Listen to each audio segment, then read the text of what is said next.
Assalamualaikum warahmatullahi wabarakatuh, teman-teman semuanya.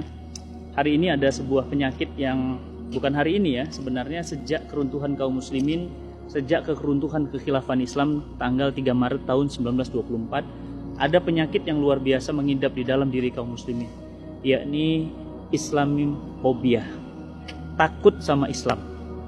Dan ini ada dua sebabnya. Sebab eksternal adalah karena adanya makar-makar orang-orang kafir, makarnya orang-orang di luar Islam yang berencana membuat umat Islam itu takut terhadap agamanya. Eksternal ini, faktor eksternal ini, mereka berhasil menggambarkan kepada kaum muslimin betapa mengerikannya Islam, betapa tidak sesuainya dengan hak asasi manusia, betapa sadisnya Islam. Hukum potong tangan mereka gambarkan sebagai hukum yang melanggar hak asasi manusia. Hukum zina, kemudian dirajam, dijilid, digambarkan bagaikan hukuman yang sangat-sangat mengerikan. Ya, wanita yang menutup aurat digambarkan sebagai pengekangan terhadap hak-hak wanita. Seorang istri yang taat kepada suaminya digambarkan sebagai sesuatu yang menindas hak-hak wanita.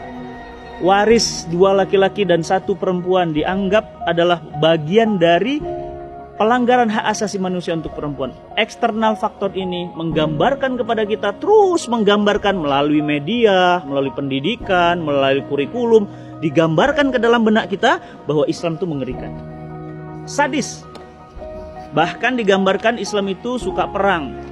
Ditunjukkan ya sejarah-sejarah kaum muslimin yang kemudian diiringi dengan air mata dan darah. Peperangan-peperangan, umat Islam selalu membantai dimanapun berada. Dibuatlah gambaran seakan-akan jihad itu sebagai sesuatu yang sangat menyeramkan.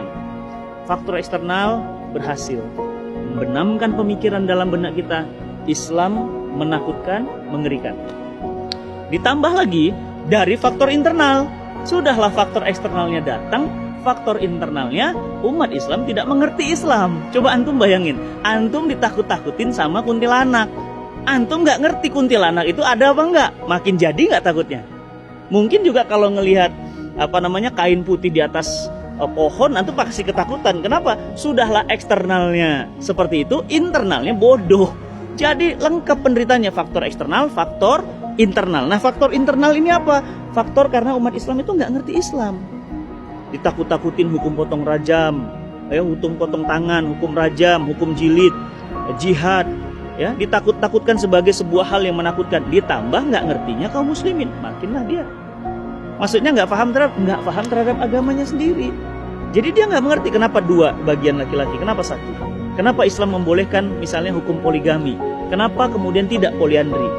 Kenapa kemudian Islam memberikan toleransi kepada orang-orang yang kemudian beriman? Ya, toleransi hanya dalam ukuran bab muamalah, jual beli, perdagangan, pertemanan, tapi tidak toleransi dalam urusan akidah dan ibadah.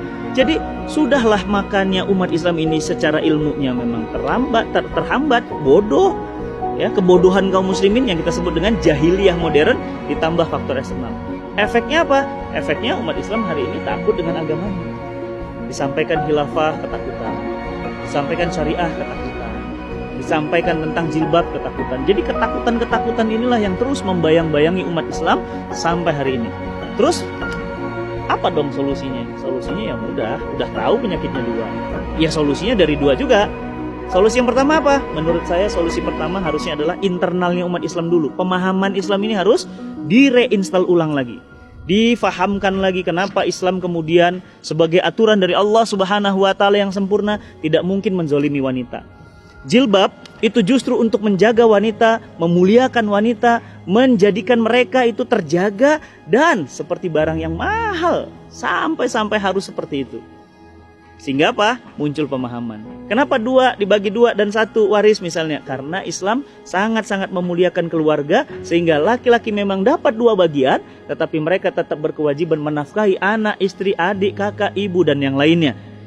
Jadi reinstall pemahaman Islam di bab yang internal tadi. Yang eksternal tadi kita harus lawan, kita bongkar strateginya. Contoh kita katakan, benarkah umat Islam gila perang?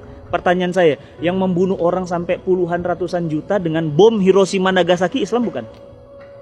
Yang membunuhi orang sampai puluhan juta di Irak dengan peperangan Irak yang itu berpuluh-puluh tahun, pertanyaan saya, sampai seperti itu Irak hancur, itu orang Islam bukan? Yang kemudian menghancurkan negeri-negeri kaum muslimin di Palestina, di Syam, bahkan sampai hari ini umat Islam mau sholat aja nggak bisa, pertanyaan saya, itu pelakunya orang Islam bukan? Jadi nggak adil dong bro ya, mas ya, mbak ya, nggak adil dong ngambil satu capture kemudian mengeneralisir. Ya jadi yang jelas bahwa apa? Bahwa potret problem eksternal ini harus dilawan, dibongkar, dijelaskan kepada mereka bahwa apa? Eksternal itu adalah bukti bahwa jahatnya mereka terhadap kaum muslimin. Apa kata Allah? Yuridu ya ayyufi'u nurullahi bi afwahihim. Mereka hendak memadamkan cahaya agama Allah dengan mulut-mulut mereka, dengan media-media mereka, dengan mimbar-mimbar mereka. Akan tetapi Allah akan tetap menyempurnakan cahayanya walaupun orang-orang kafir tidak menyukainya. Maka jamaah yang dirahmati Allah, dari sini kita jadi faham bahwa eksternal faktor ini bisa kita halangi, bisa kita hindari, bisa kita jauhi, bisa kita atasi kalau internal faktornya kuat. Maka alhamdulillah saya sekarang senang banyak kanal-kanal dakwah, banyak majelis-majelis taklim, banyak majelis-majelis ilmu. Itu untuk apa? Mereinstall Islam.